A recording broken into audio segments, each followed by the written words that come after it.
Hello, good afternoon. For many of you, it's good morning. For some of you, it may even be good evening. I'm Joshua Feinberg from DCSMI, and I'm thrilled to welcome you to this week's Data Center Go-to-Market Sales and Marketing Q&A live stream. Coming to you from DCSMI, the Data Center Sales and Marketing Institute. We are all about elevating the role of sales, marketing, and go-to-market professionals in the growth of the data center industry. And each week, I tackle a handful of the biggest challenges in sales and marketing that you have raised. It doesn't matter whether you're from a data center operator or provider, maybe co-location, wholesale, hyperscale, edge, or modular, or maybe you're from a technology or a facilities company that sells to or partners with data centers, or perhaps you're on the real estate or capital or construction side of the digital infrastructure industry, or maybe company provides some kind of outsourced sales and marketing services to companies in and around the data center industry. But either way, if you're trying to level up on your sales, marketing, and go-to-market approach, you're for sure in the right place throughout the entire GTM team: sales, marketing, customer success, sometimes known as account management, product management, channel partnerships, or executive sponsors. So if you want to make sure that you stay on top of new resources and live events like this, make sure that you subscribe to the Data Center Sales and Marketing newsletter that can come to your email inbox each week on Sundays. To do so, just head on over to the DCSMI website at www.dcsmi.com. You'll see a button right on the top of the homepage to subscribe, or you can go to dcsmi.com/newsletter. Either way, it will get you to the same destination. So what is on the agenda for this week? I'm going to first start by looking at how to improve data center product management. Then we'll turn our attention to how a carbon negative data center can get funding to scale. So this is one level even beyond carbon neutral. This is carbon negative, how they can get funding to scale. And then we'll look at how a managed full service telecom provider can improve its data center marketing. After that, we'll take a real quick break for a message from our sponsor, and then we'll continue with how a telecommunications and data center provider can improve its market presence. After that, we'll look at how an electrical engineering firm for data centers can improve business agility. And as we head down the home stretch for this week's data center go-to-market sales and marketing Q&A, we'll look at how an optical transmission, power cable, and electronics manufacturer sells to data centers. So without any further delay, let's jump right into this week's first question. So how can we improve data center product management? The number one goal for data center product managers is to deliver value to its intended clients, which sounds easy enough. But in a lot of companies, there's often great debate, fierce debate, hotly contested debate over what these priorities need to be. So generally, it depends on the nature of your business model. Technology companies, sometimes facilities companies, are a little bit tighter and invest more aggressively in product-related roles. Sometimes operators, depending on the nature of their business model, may not invest quite as aggressively in product-related roles, depending on their company size and their focus. But at the end of the day, product is an essential part of the go-to-market team, working hand in hand with marketing. Sometimes there's a dedicated product marketer or product marketing team, kind of a mix between marketing and product. Of course, product works really carefully with sales to make sure that the product roadmap, both current and present and future, takes into account what clients are asking for. And same basic reason why product managers work closely with customer success, work closely with account managers. And of course, if your company has a channel partner focus, there's a really good chance that your product leaders, product managers will spend significant time with your channel leadership and channel partners to make sure that you're building features and services and making investments that help your channel partners be more successful as well. But In some companies, product is elevated all the way to the executive level of the company, like a CPO, a chief product officer. In some companies, there's a vice president of product. Some companies in the data center operator space will combine marketing and product together. I've seen that with a number of the large data center operators, co-location kind of companies, where there's a vice president of product and marketing, there's a chief marketing and chief product officer aligned together into the same roles, kind of joined at the hip. The one thing I will say when it comes to consolidating those functions is, as we move closer and closer to the reality that so much of the buyer's journey is now self-service, is now self-driven, where, as Gartner found, 83% of a typical journey happens before sales contact, you're going to increasingly see a convergence of these roles. Because in commoditized, relatively low ticket, fairly mature product and service categories, it's going to be fairly common for marketing to do most of the heavy lifting during the middle and early stages of the journey, where product marketing is incredibly important, and even features that go into the product roadmap that make it possible for this self-propelled journey to be successful become incredibly important. But at a high level, the best way to improve your product management is making sure that you're delivering exceptional value to your intended customers, to your intended clients, to your intended channel partners. So when you think about what does the report card look like for a product manager, I kind of look at your case studies page. For example, like, what kind of value are your best clients getting? And from there, how easy is it and straightforward is it to infer and build your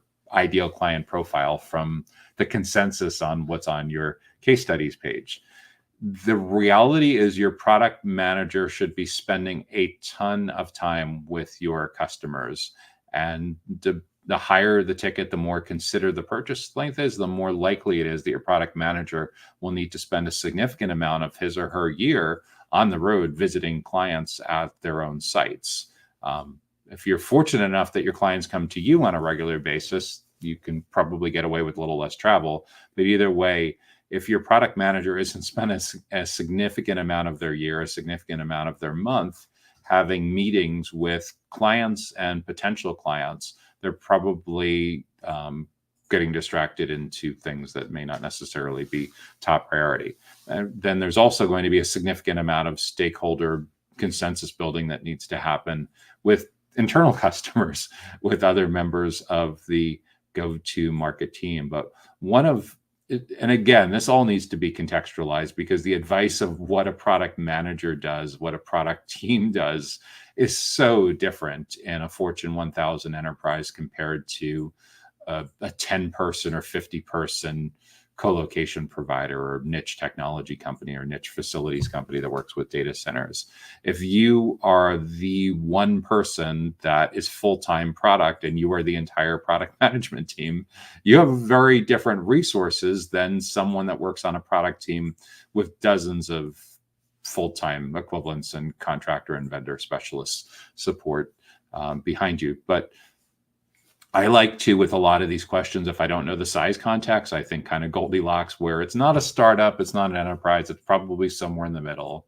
More than likely, it's a company with anywhere from a few dozen to a few hundred employees. And in that context, I think one of the things that can work exceptionally well is collaborating with other members of your go-to-market team to have product involved in content and thought leadership creation, just simply because if you can work with your marketing team, who essentially may be building an in-house media function, to be interviewing your best customers and your channel partners and other influencers within your space that are close to or representative of your target account list, of your ideal clients, of your buyer personas, you can many times triple dip on those efforts, meaning that marketing is accomplishing some traffic generation and lead generation goals. Sales is getting a resource out of those podcasts and webinars for sales cycle acceleration. And you also can get some questions in there that help you better understand what needs to come next on the product roadmap. And if you're able to find the time to be actively involved in some of those podcasting and webinar efforts on a regular basis that allow you to get closer to the end customers and understanding in their own words what their biggest struggles are, what their biggest goals are, helping to build out the use cases and cards and everything and stories and epics that drive what you're going to be working on, that can be a huge win. I think a lot of people overlook just how the low-hanging fruit nature of that is, that by making a significant investment in arming your company to compete effectively in the first 83% of that self-propelled journey, where so much of it is based on educational content and educational events, both online and offline.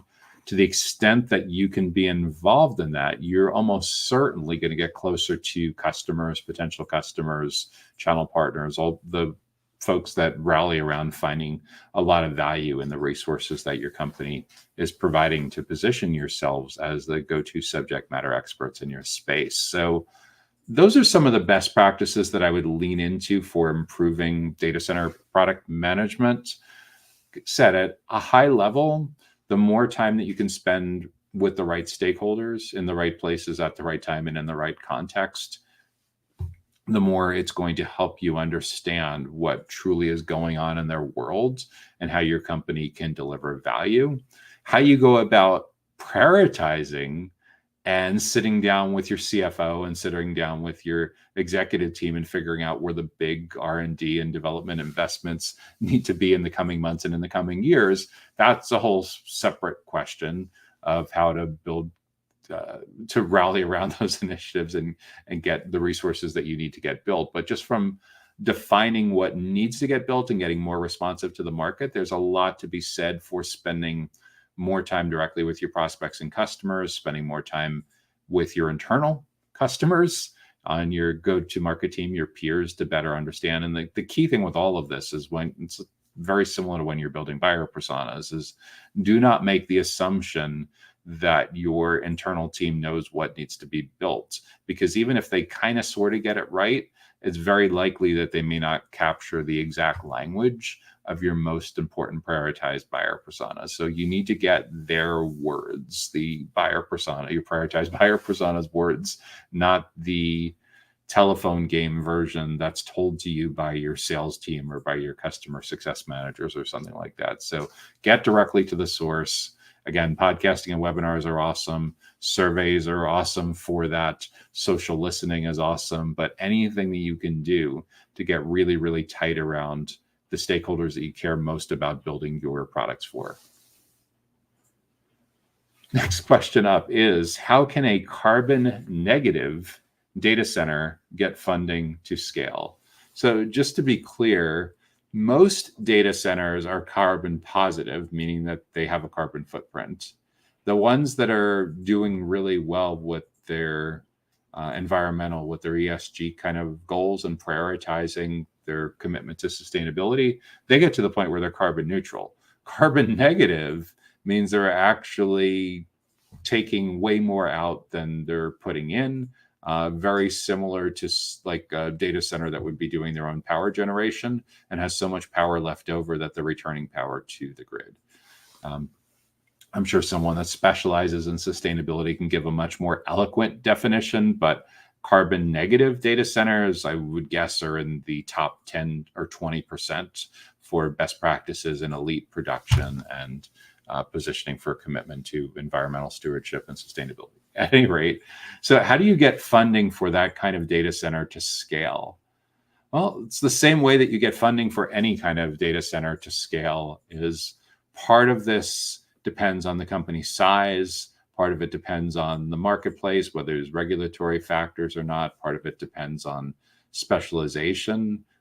I'm for sure not an expert on raising capital in and around digital infrastructure, but like at a high level, it's another buyer persona.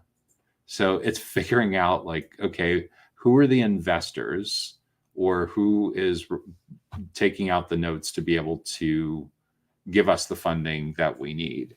Understanding what their requirements are, understanding what they care about. And like at a high level, when it comes to whoever within your company spends most of their time adjacent to or courting, nurturing, building relationships with potential investors or bankers, whoever are going to be giving you the funding you need. This is just another persona. These are just more people in your CRM. It happens to be people in your CRM that have a completely different buyer persona, because you certainly don't want to be blasting your investors or potential investors with the same kind of messaging that you do to one of your 1 or 2 or 3 core personas or channel partners or something like that. They care about vastly different issues. And that's the point with all of this, is that regardless of whether you're the CFO, whether you're the CEO who is actively involved in fundraising on a regular basis, you're going to get to know obviously what your capital needs, but you're going to get to know the VC, you're going to get to know the private equity, you're going to get to know the different stakeholders that could potentially invest in your data center expansion and what they care about.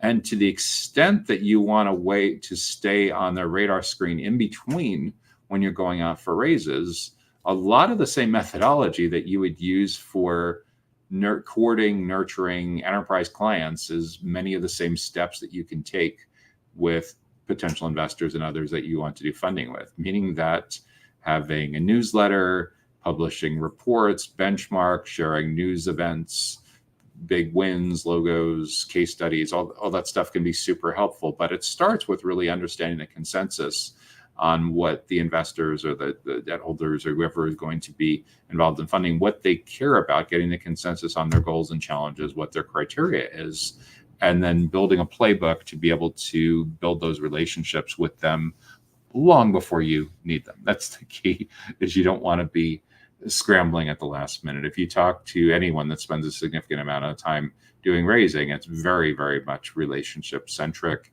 And you should have, if you think about a typical buyer's journey that someone that's funding your company would go through, your pitch deck is like decision stage, but you still need like awareness and consideration type of content that educates and builds trust with those investors. So by the time you get to a meeting where you're going through the pitch deck with them, they already know who your company is. They know who some of the key leadership members are on your team. They know some of the big wins that you've had in the last several weeks and in the last several months.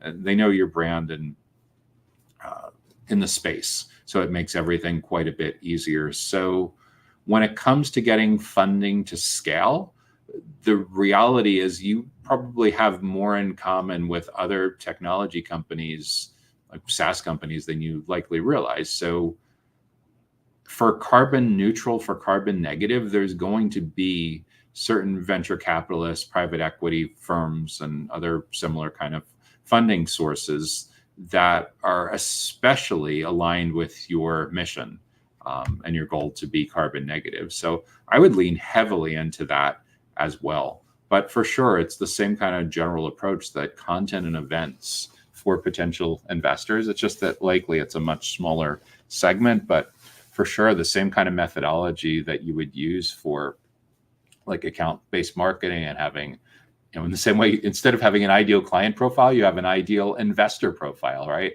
And from your ideal investor profile, you can build out a list of a couple dozen potential companies that might want to invest in your funding to scale your carbon negative data center business. And from that list of potential companies that would want to invest, you narrow it down to specific people in those companies that you need to be building relationships with. And how you get in front of them, some of it could be meeting up with them, setting up meetings at events where you know they're going to be attending. Some of it could be inviting them onto a podcast that you're hosting. Some of it could be inviting them to a panel, either in person or virtually, that you're hosting. Some of it could be inviting them to a roundtable discussion, private dinner with 5, 10, 20 stakeholders within the industry. There's a lot of different ways to tackle this. But at the end of the day, you need to be building relationships with these funding sources long before you need them. So use a lot of the same best practices that you would use for any kind of effort that you're using to build awareness of your business, except for the most part, these strategies will be executed by investor relations, CFOs, your CEOs, and they'll be different kinds of stakeholders that you're speaking to at these different kinds of companies. So that's my general insight on what I would focus on if you're looking to get funding to scale. But yeah, for sure, you need to make sure that your team is built in such a way that it's going to be appealing to investors, to venture capital, to private equity sources, because it's very, very likely the moment that you are looking to get to the next level with funding and expansion, that the pedigree, the resume of your CFO becomes incredibly important. So all of these should be factors that you're thinking about for your carbon neutral data center to get funding at scale. Next question up is,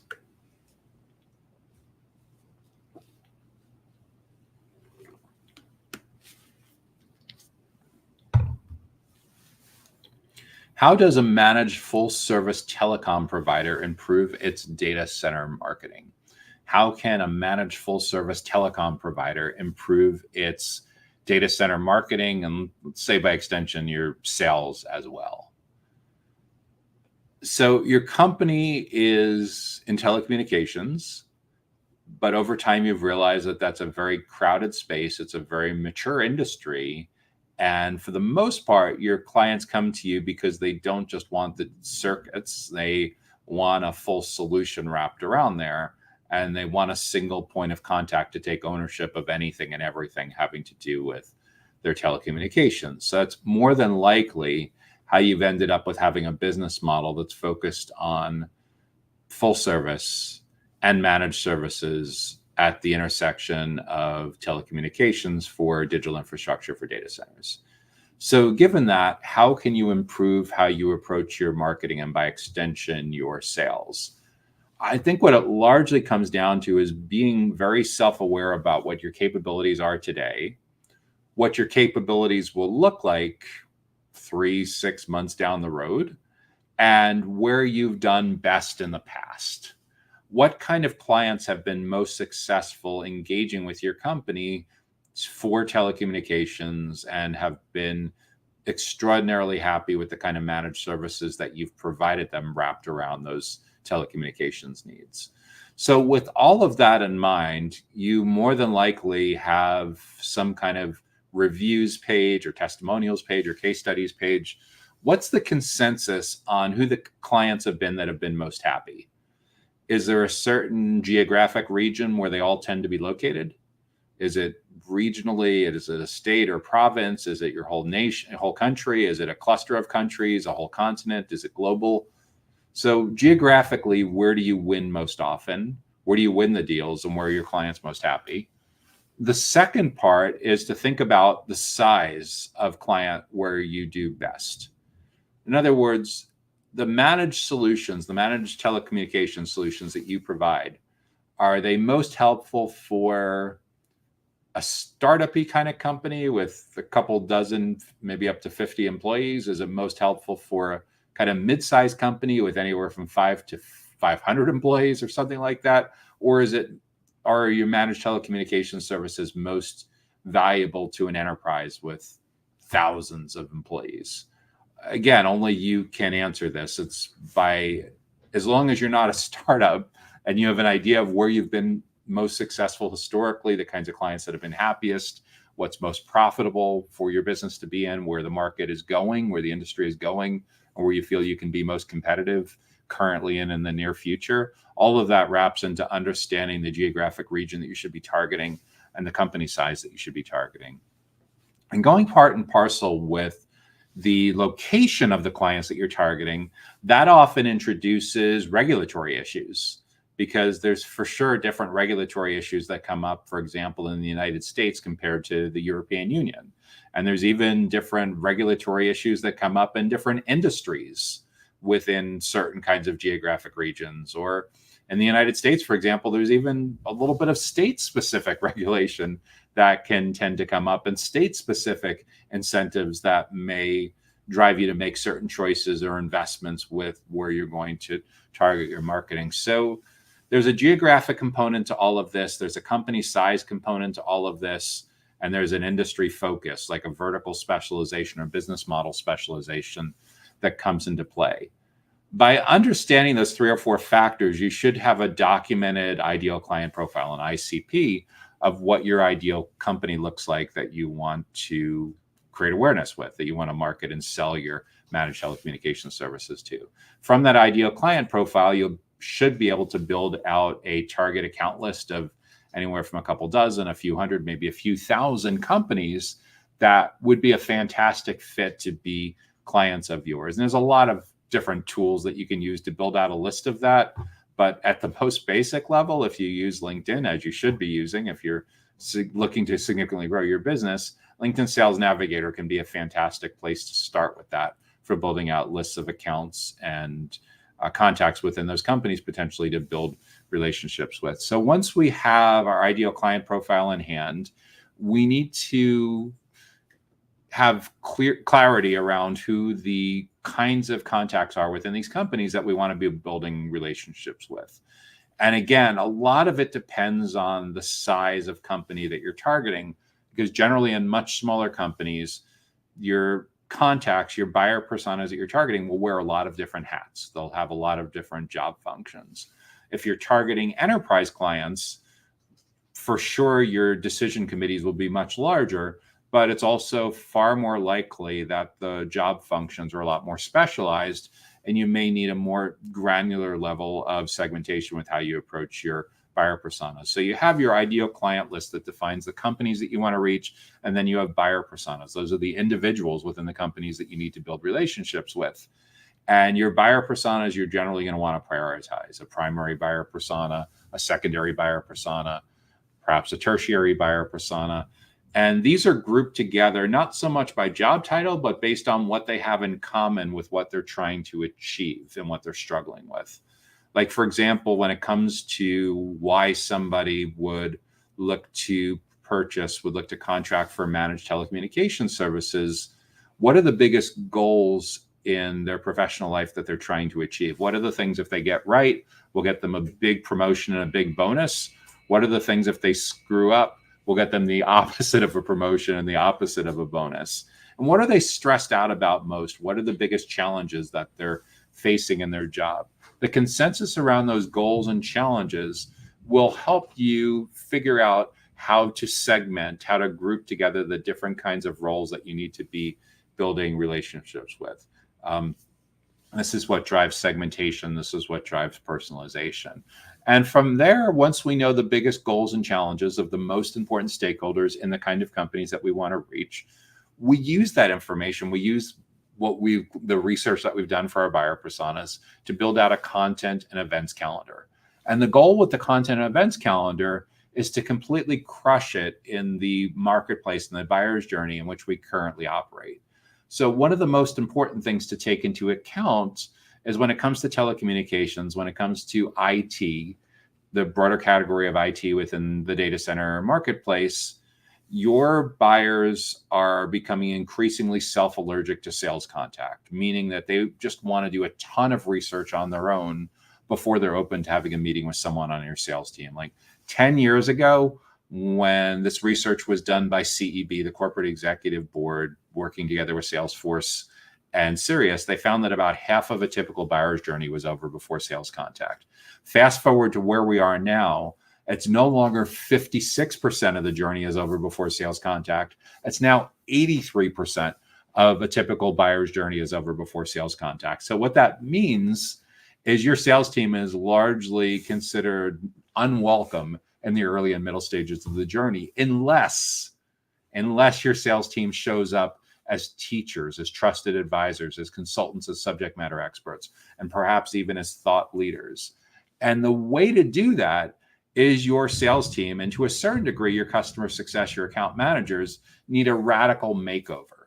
They need to be repositioned to move away from being seen as traditional sales and customer success that are just focused on a transaction and the size of the deal and closing at all costs. They need to be focused on showing up where your ideal buyers are, not where you want your ideal buyers to be 2, 3, 4 steps, or perhaps 28 steps down the road. And by the way, why 28? Because a typical journey between complete stranger and purchase decision now involves 28 touch points. We need to get you in on as many of those 28 touch points as possible. So you're just spending a ton of time with your ideal clients, educating and building trust with them. So when they are ready to look at managed telecommunications, you're nearly guaranteed to be on the short list. And if you do this exceptionally well, sometimes your educational content, your events can have made such a profound impact on shaping how your prospects evaluate all the other alternatives in market. You may have completely eliminated the competition, so the short list collapses down to your company. So that's how to approach this at an elite level. From a tactical perspective, yeah, you know their goals and their challenges. And of course, your content and your events need to focus on their goals and their challenges, not what you want to sell them, but where they currently are, their biggest goals and their challenges that they're trying to achieve. From a tactical basis, this is going to look a lot like videos of all different lengths. It could be live videos like webinars and live streams. It could be offline webinars like breakfast seminars and lunch and learns and other kinds of educational events, and all the repurposing that comes along with that, recording and packaging into smaller videos and shorts and image-based content and PDFs and ebooks and planning templates and social posts. But the first part with really crushing this and completely dominating and spending all of the time with the right people in the right places in the right context is from the top down, starting at your executive leadership level, making a high priority that your company wants to be seen as the go-to experts in your space, the definitive, by far and away, experts in the space. Otherwise, you're just facing increasing commoditization. And more than likely, the reason why you now consider your company full service and having a managed solution is because you've seen the handwriting on the wall for years. I've been in the space long enough to remember back when web hosting used to be a high margin business that was actually sold by sales teams. I also have been in this business long enough to remember when it collapsed down to an exceptionally mature, commoditized industry, where if you didn't have hundreds of millions of funding, you were going to get left behind in the dust. I've seen that happen with managed services. I've seen it happening with cloud services. I've seen it happening with infrastructure as a service. So we need to figure out a way for you to show up as the consultant and the teacher and the trusted advisor, because no one wants to spend time with a salesperson anymore who's really doing nothing more than reading their company's website to prospects. There's no reason for prospects to want to spend time with a salesperson if that's all they're doing. The salesperson needs to be delivering so much value that it feels like free consulting, and free consulting at such an elite level that your sales team comes across as if they were part of a big four enterprise consulting firm. In other words, your salespeople were delivering so much value, it almost feels like Deloitte or PwC or KPMG or EY or something like that. When your sales team has risen to that level, all of a sudden your prospects and your clients will want to spend time with your account executives, with your sales developers, as opposed to you chasing them. So when it comes to how a managed full service telecommunications provider can improve its data center marketing and its data center sales, is recognize just how much the world has changed in terms of buyer preferences, and figure out a way for your marketers and your sales team and your product and your customer success, your channel managers, to show up as industry experts and consultants that add value to your prospects and clients and channel partners in a way that's far beyond anything that you've ever done in the past. Because going forward, that's the true point of differentiation. And with that, we are just about at the halfway point for this week's Data Center Go-to-Market Sales Marketing Q&A show. So we're just going to take a quick break for our message from our sponsor. Data Center Go-to-Market Sales and Marketing Q&A is sponsored by DCSMI, elevating the role of sales marketing and go-to-market GTM professionals in the growth of the data center industry. To stay informed about upcoming episodes, subscribe to the Data Center Sales and Marketing newsletter on the DCSMI website at www.dcsmi.com. Again, that's www.dcsmi.com. Now, back to Data Center Go-to-Market Sales and Marketing Q&A.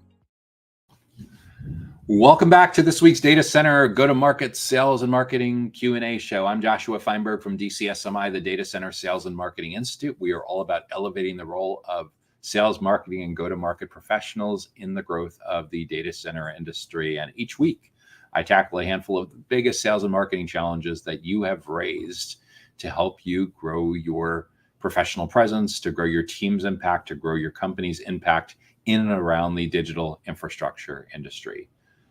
Next question up that we're going to look at today is how a telecommunications and data center provider can improve its market presence. How can a telecommunications and data center provider improve its market presence? Whenever someone approaches me that seems to have what appears to be two distinct lines of business, my first question is, do you want to have two different lines of business, or do you want to consolidate them into one single brand and one single approach? If you're going to have two different lines of business, there's a really good chance that you need two different go-to-market strategies, that you need two different sales teams, two different marketing teams, potentially different kinds of account managers, different product managers, different channel managers. It's almost like two distinctly different companies. And when you start to think about the resources that go into the duplicative resources that go into that, you start to realize why there's just so much mergers and acquisitions that happen on an annual basis, especially among the data center operators like the co-location and wholesale kind of companies. But it happens throughout the entire ecosystem. Was interviewing a senior marketing executive for one of the major data center hyperscalers a couple of weeks ago, and I was joking about that. With all the consolidation, it's almost like banks, where if you ever know someone that's worked in retail banking, and you know how often there's rebrands and mergers and acquisition that go around. If you look at how many different business cards, how many different logos they've had on their LinkedIn or companies on their resume throughout the course of their career. And there's a similar kind of motion that happens in and around the data center industry, because especially among the big co-location providers and wholesale and hyperscalers, it's just so capital intensive, and there's so much potential as you bring things together to achieve efficiencies by consolidating. So the first question at a high level is, are you going to keep telecommunications and the data center business separate, or are you consolidating them together, where the same marketing team, the same account executives, the same sales developers, the same customer success or account managers are basically the client-facing roles, where they're just basically trying to determine, does a client just need co-location? Do they just need data center related services or data center space? Do they also need telecommunications? Or are we offering carrier neutral options, peering, interconnect, all the stuff that drives down costs, drives up the availability of choice, increases competition? So when you're looking to improve your market presence, I think there's really two different kinds of market presence at this point. A lot of times people come to me and they ask for advice on building their brand. And in the era that we live in now, building your brand is about so much more than your logos and the hexadecimal color chart and your font selections and everything. You're building your brand is now everything that people say about you when you're not in the room. What your most important buyer personas are saying about your team and your company when you're not in the room. And given that you're not in the room for very much of the buyer's journey anymore, typically 83% of the buyer's journey is over before sales contact, we need to work extra hard to make sure that we're building up our brand, not just for the final 17% of the buyer's journey at the decision stage, but we have significant market presence throughout the full buyer's journey. So we're also crushing it. So we also have a strong market presence in the awareness and the consideration stages with the most important companies and the most important stakeholders in those companies. And the way we invariably need to do that is, for starters, we need to recognize that a typical journey now, a considered journey, can have as many as 28 touch points between complete stranger and purchase decisions. So our goal isn't just to have one or two of those 28 touch points. Our goal is to stack the decks in our favor as much as possible by being involved in as many of those 28 touch points as possible. So often in and around the data center industry, we see it's very common for large companies and mid-sized companies to make very significant investments in field marketing and event marketing. And that can be good. It can be very effective if the events are getting you in front of the right buyer personas, if their demographics line up nearly perfectly with your ideal client profile and your buyer personas. But even when that happens, the epic pool party that you had poolside at the Cabanas in Las Vegas is still just one touch point. The amazing celebrity golf tournament that you had, raising money for one of the most respected nonprofits on the planet, that also, unfortunately, only counts for one touch point. So you have 2 out of the 28 touch points. What are we going to do to get you in on those other 25, 26 touch points so that you stack the decks in your favor, so that you're continuing to nurture and educate and build trust with the most important buyer personas in the target companies that you want to grow your presence with? So a lot of it becomes self-awareness that we're in this journey now where it's self-propelled, it's self-driven. Your sales team operating as traditional transaction-focused sales team is really not welcome in most of the early and middle conversations anymore. So the only way that we're going to get those folks in is a radical makeover so that they show up as consultants and teachers and trusted advisors that are going way beyond just answering the questions that your prospects and clients have, but are sharing unique insights and best practices about how others in similar companies have navigated these issues. So in other words, they're not just answering the question that's right in front of them. They're answering the question that's right in front of them, and they're guiding the prospect or client to the next 2, 3, 4, 5, 6, 26, 27, 28 different steps that a person like that in a company like that is likely to be navigating through as they look to try to achieve this big goal that they're trying to achieve, or overcome this big challenge that's stressing them out, that's causing them to miss time away from their friends and loved one and family gatherings, and messing up their downtime during vacations that don't end up actually becoming vacations. So with all of that in mind, for your telecommunications data center related services, to improve your market presence, it's figuring out how you're going to show up in the right places early as possible and as often as possible when it counts, when strong brand preferences are being formed throughout those early and middle, throughout the awareness and the consideration stages, when there's a big goal they're trying to figure out, a big challenge of trying to figure out how they're going to overcome, when there's dozens of questions that they're trying to get answered, when they're starting to define what the solution looks like and compare the different kinds of solution categories that are in front of them. It's incredibly important that you have a way to be present in as many of those touch points as possible to improve your market presence, because by default, most companies in and around data centers and telecommunications right now are really only showing up in the final 17% of the journey when a lot of the game is already over. It's like, imagine you're general manager for a professional sports team. It could be a football team, a soccer team, a baseball team. And because you're using an outdated playbook, you don't realize that 3/4 of the game has taken place before you even show up. So what do you think is going to happen when your team isn't even on the field for the first 3/4 of the game? Or alternatively, they've substituted high school students or little leaguers or kids when there's professionals, when there's adults playing at this level. But just at a high level, think about how successful your company would be if 75, 85% of that game is over before you're even allowed into the stadium. Do you even have a chance when the team that showed up 2 hours before the game and was on the field during the national anthem and it was competitive? Like it's like night and day. You're just going to get completely crushed. So if your company wants to improve its market presence, it's about becoming self-aware that the way your prospects and clients research and make their purchase decisions has dramatically changed. It looks nothing like it did 10 years ago. And the sooner you catch up to reality that you need to be everywhere where they are, which in many cases is a virtual answer rather than just more events. Like, in other words, you need to show up on their searches when they're asking questions on Copilot and ChatGPT and Perplexity and Google, and when they're posting questions on LinkedIn and Slacks and Discords and watching YouTube videos and tuning into webinars and live streams and podcasts and looking at review sites. You need to be all of those digital places, as opposed to thinking that the event that you invest in aggressively once a year is going to tide them over till 364 days later when they see you again. So those are some considerations for a telecommunications and data center provider that wants to improve its market presence.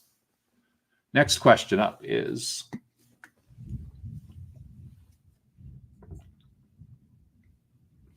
by the way, that actually is real thunder that you hear in the background. It is not a sound effect.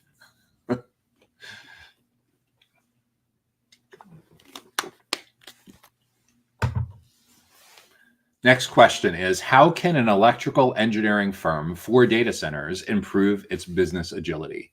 How can an electrical engineering firm for data centers improve its business agility?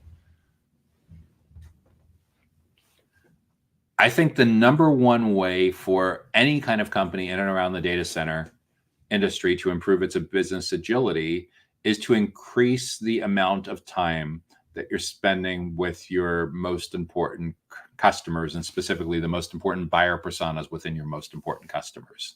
I think there's so much to be gained from research that often falls on the floor that you can gain simply by showing up and engaging and asking questions and listening, that so many other companies that you compete with in this space are just completely missing because they're looking in all the wrong places.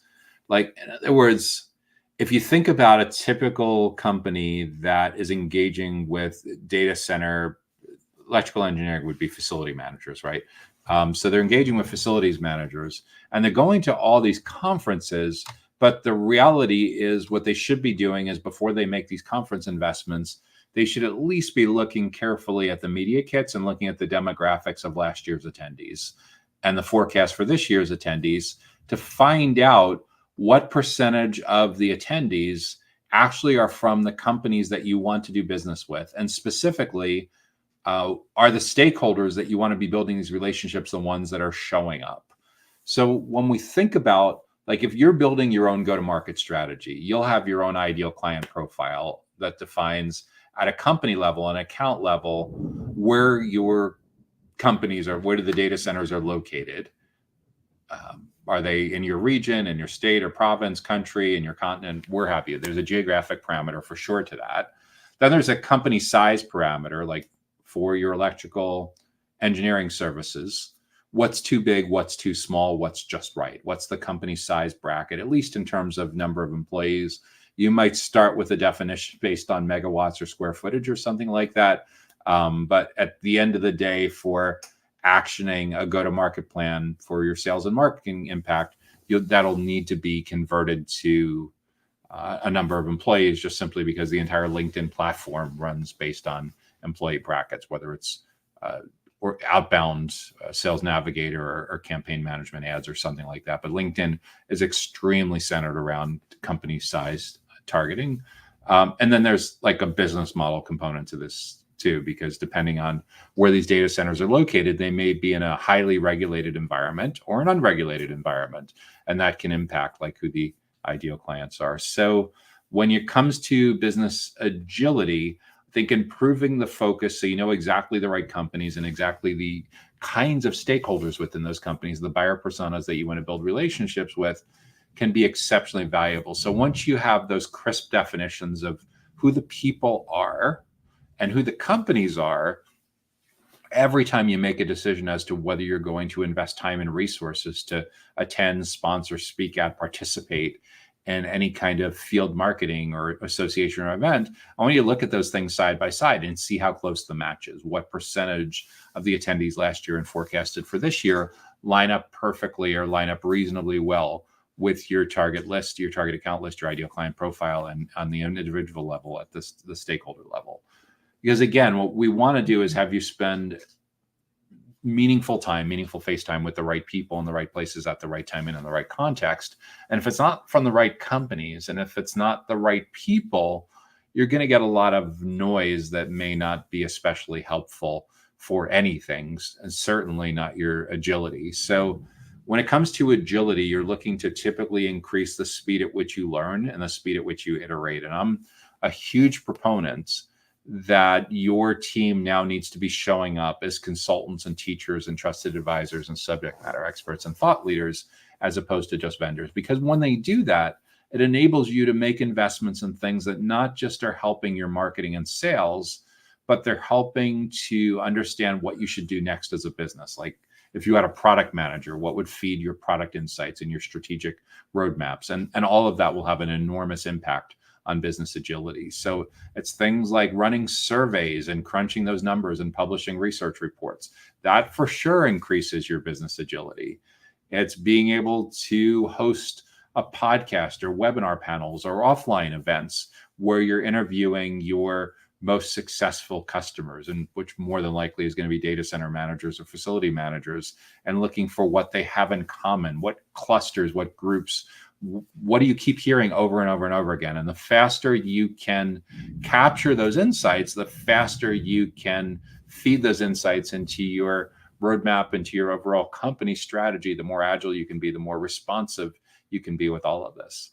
Another thing I think that's incredibly important to improving agility is company culture and alignment and collaboration. I see in so many companies, especially when it comes to how marketers and sales professionals and customer success and product and channel managers work together, that in many cases, there's a lot of fighting for credit. There's a lot of fighting for resources. A lot of teams are severely under resources with ridiculous expectations. And because of that, there's an enormous amount of turnover or churn within the company. If you are not sure if your company is falling into this, you could spend a few minutes just looking at reviews in places like Glassdoor.com and see what current and past employees are saying about these kinds of issues. But if there's any kind of alignment issues that are preventing like elite world-class kind of collaboration from happening with members of your team, that needs to be fixed at an executive level. And in many cases, depending on your company size, it's a CEO level kind of problem.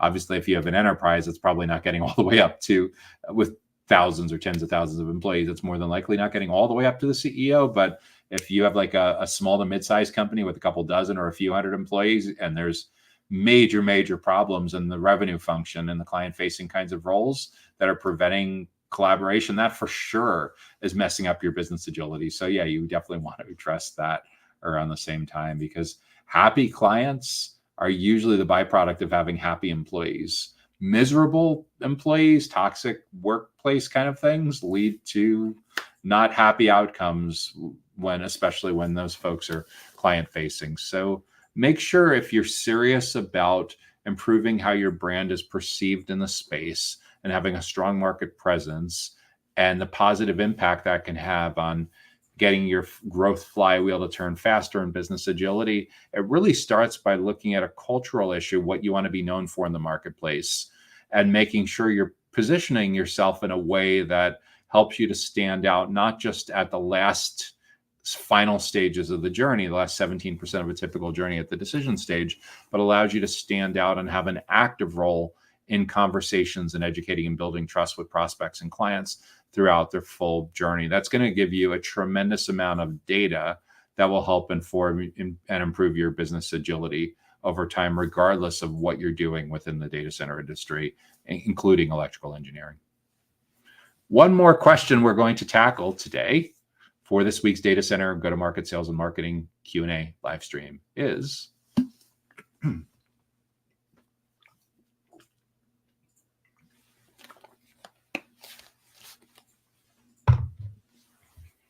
how can an optical transmission, power cable, and electronics manufacturer sell to data centers? So your company provides optical transmission, power cabling, and electronics manufacturing to data centers. So my first question, and if you've heard me answer similar questions before, largely comes down to figuring out, do data centers typically buy all three of these product lines from your company? Does a single data center often buy optical transmission, power cabling, and electronics from your company? Or are these distinctly different kinds of data center companies that you're selling to? I can't answer that. That's a question more at your go-to-market strategy sales level based on your historical data. But if you look at what I could answer if I was looking at your website, is I could often look at your website navigation and see how you're segmenting your different lines of business, and if they lead to similar kinds of calls to action or different calls to action.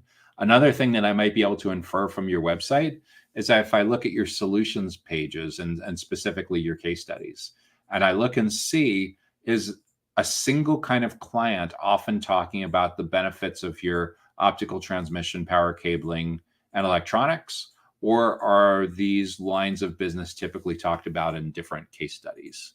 If you have 3 different categories of customers, you potentially need 3 different go-to-market playbooks, and you'll have 3 different ideal client profiles, and you'll have different buyer personas that are part of each one of those ideal client profiles. If we find, when we look at your website segmentation approach, and especially if we look at your use cases, case studies of where you've been most successful, if we find that the same clients are buying optical transmission, power cabling, and electronics from your company, then it becomes a lot simpler. And we have a single go-to-market playbook, and we have marketing and sales and customer success. It can largely be one person or one kind of person or one kind of team, as opposed to being segmented along different lines of business. So it dramatically impacts how you do onboarding, how you do territory management, how you figure out the media that you want to get in front of, how you invest in educational content and events and sales acceleration, how you manage your sales team, whether you have different pipelines in your CRM, different forecasts. Are there different unit economics for each of these? Is there a different cost of acquisition? Is there a different lifetime value? If there's recurring, it sounds based on the nature of your business, it's probably not recurring revenue. But if there was, are there different monthly and annual recurring revenues? More than likely, you're looking at an average order value, an annual customer value, or lifetime value, or something like that. But do each of these lines of businesses have vastly different unit economics, or are they all relatively similar in terms of cost of client acquisition, lifetime value, sales cycle length, margins? That informs to a large degree how separately versus how similarly you tend to manage and resource these. So if you're looking for how you can sell to data centers, a lot of it largely comes down to is, do you want to be perceived as a commodity provider, or do you want to be perceived as the go-to experts in your space when it comes to anything and everything having to do with optical transmission, power cabling, and electronics?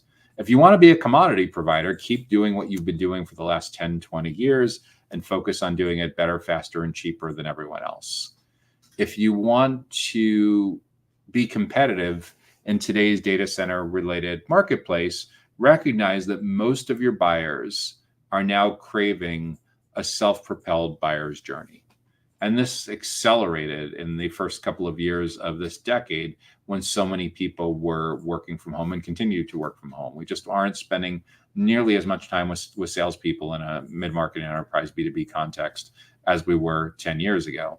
And as a result, people's expectations are very, very different. Gartner found, like, for example, 83% of a typical journey is over before sales contact. It used to be like 56%. And we think that's just going to continue to accelerate. So what that means is it puts a bigger obligation on your sales team to deliver more value than they ever have in the past. They can't really show up anymore as a transaction-focused salesperson who's reading information that they can find on your website. They really need to show up as teachers, consultants, subject matter experts, and trusted advisors. So it's a different kind of person that you're hiring into, like an account executive or sales development role, or a different kind of training, or a different kind of a radical makeover or repositioning, because those individuals really need to look a lot more like Big Four consultants and diagnosticians more than someone that's just focused on closing a deal. Which means that what they spend time on, sales professionals need to be prepared to come in and participate much earlier in the journey than they ever have in the past. And marketers also, conversely, need to be prepared to stay with the sales team much deeper into the journey than they ever have in the past. Because at the end of the day, it's about getting you and your company in as early as possible and as often as possible, so you can participate in as many of those 28 touch points between stranger and purchase decision as possible. The better job you can do that, the more you can have a significant impact on how these prospects and clients evaluate anything and everything having to do with optical transmission, power cabling, and electronics. And a lot of this comes down to once you understand the buyer personas, doing the actual buyer persona research so you understand in their own words what their biggest goals are and what their challenges are. And that informs your entire approach to building out educational content resources and events, both in person and virtual events that support all of this, so that your prospects and clients want to spend time with your team as opposed to you chasing them all the time and having to beg for time on their calendar. When you can get it so they want to spend time with you because you're adding so much value to their professional life, the context completely changes. And that's when they become a lot more open to not only you answering their questions, but advising them on what others in similar job functions and similar kinds of companies have gone through as they've navigated trying to get to close the gap between where they are and where they want to be, and understanding and inferring and recommending next steps, almost as if you're like a human version of a large language model that anticipates what someone wants to know next. And that's how you make sure that you dramatically shape the criteria that they use to evaluate all their options. That's how you ensure nearly guaranteeing that you're on the short list. And when you do this at a world-class elite level, many times you can do this so well, your resources, your events knock out a lot of competitive forces so you can get to the decision stage of the journey. And you may discover that the short list has collapsed down to your company. That's it. So you won before. There's someone in the industry that talks about like winning before they get to search, winning before they actually go and look for the product. And that's essentially what you need to do. Is the brand loyalty, the affinity for spending time with members of your team needs to be so exceptionally high, so world-class, so elite, that you have won in the awareness and the consideration stage before they get to sales contact. And the reality is, because your salespeople are no longer seen like transaction-focused salespeople, there's none of this nonsense with them playing cat and mouse type of games of misstating and misrepresenting and not telling who else is on the decision committee and what the real goals are and what the real budget is, what the real time. All of that evaporates when you're able to show up as the trusted advisor and the consultant. So when it comes to how an optical transmission, power cabling, and electronics manufacturer sells to data centers, all of this should be taken into account. Oh, and one final caveat too. I often see in this category that a significant amount of companies completely punt all of this down to intermediaries, down to channel partners, down to distributors, down to manufacturers, reps. And that can be a solution. The challenge with making it 100% of your solution is many times you're missing out on incredibly valuable insights that you would get by having your own team members spend a lot more time with prospects and clients. Some of your channel partners, some of your distributors, some of your manufacturer reps may share that insight with you, but a lot of them may not even care about capturing it because it really doesn't impact what they're trying to do for their particular business model. In other words, their business model objectives may be quite different than yours, and it can be a big mistake to assume that, one, they're working 100% on your account all the time, which would be ridiculous because they're more than likely juggling multiple lines of business, multiple clients, multiple manufacturers that they have competing responsibilities for. But even if they are 100% dedicated to you, there's multiple competing priorities of where they spend their time and what their loyalties look like. So if you're at the end of the day, by not having these direct relationships with prospects and clients, or at least not participating in developing and creating and iterating over time these educational resources and events, you're missing out on an enormous opportunity to shape what the future of your company looks like. So it's not that these intermediate indirect models can't be successful. It's just recognize that the cost of doing it a lot of times is much higher than you realize. Many times people find it appealing because they're shifting from fixed overhead to variable overhead. But the real cost in doing that is you may miss out on enormous insights that your competitors are getting because they're closer to the end clients, they're closer to the target accounts, they're closer to the buyer persona. So all of these are considerations that you should be thinking about as an optical transmission, power cabling company, and electronics manufacturer that sells to data centers. At the end of the day, we need to get found by the right people in the right places at the right time, and most of all, in the right context, so that you and your team members are seen as elite, world-class go-to experts on anything and everything having to do with optical transmission, power cabling, and electronics manufacturing for data centers. So that was the final question that I'll be addressing in this week's Data Center Go-to-Market Sales and Marketing live Q&A show. Again, I'm Joshua Feinberg from DCSMI, the Data Center Sales and Marketing Institute. We're all about elevating the role of sales, marketing, and go-to-market professionals in the growth of the data center industry. To stay on top of new resources that we're creating to help you level up, get to the next level of growth with your own career, your team, and your business, make sure that you subscribe to the Data Center Sales and Marketing newsletter that comes to your email inbox on Sundays. You can do so by visiting www.dcsmi.com. Look forward to seeing you back again next week. Have a great week. Stay safe and wish you all the best. Take care now. Data Center Go-to-Market Sales and Marketing Q&A is sponsored by DCSMI, elevating the role of sales, marketing, and go-to-market GTM professionals in the growth of the data center industry. To stay informed about upcoming episodes, subscribe to the Data Center Sales and Marketing newsletter on the DCSMI website at www.dcsmi.com. Again, that's www.dcsmi.com.